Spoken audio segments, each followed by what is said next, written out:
Okay, my friends, so what we're going to do here is we're going to do a couple things. We're going to figure out why we should use the middle value when we get data given to us in ranges, number one. And we're also going to learn how to do a weighted average in Excel, because there is no command. I know a couple of videos ago we learned how to use the average command and the median command and things like that. There is no weighted average, weighted median. They just don't have those commands in Excel, so you actually have to break down the formula using Excel commands, which really isn't all that bad. Let's take a look in these first couple columns using the midpoint.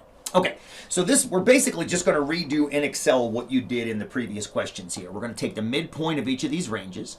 So we're going to use, let's say, 0.375 for 37.5%, 0.425, 0.475, and 0.525. So what we're going to make the assumption is that every data point, all of these 6 data points between 35 and 40% are 37.5.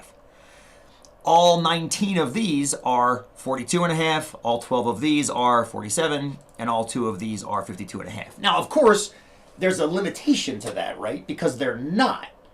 But let's see which of the 3 methods, whether we use the middle or the left or the right, is the best. Now, let's learn how to do the weighted average first. Like we did on the board, what we're going to do is we're going to add these to themselves this many times. Or easier, we're going to multiply. So over here, I'm just going to name this x times f, which is just simply, I'm going to take this number and multiply it by this number. So I'm going to go equals that number times that number and press enter.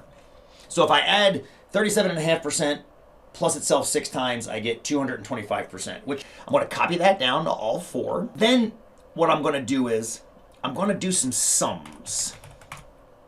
So what I'm going to do, oh, I don't like that. Let's make that centered. So what I'm going to do is I'm going to add up this column first. That tells me how many occurrences I actually have in my experiments. So I have 39 total experiments that I've run in the data that you've got presented here. Now I'm going to copy this formula over, and that tells us I have a combined total of 1,700%. So on average, I need to take that sum total and divide it by how many data points I have.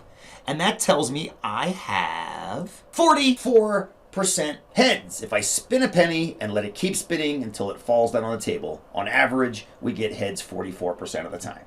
Now what I want you to do is I want you to replicate what I just did, but I want you to use the left bound and the right bound in the other 2 distributions. So I picked the point in the middle of each range. So 35 to 40%, I used the middle point, 37.5%.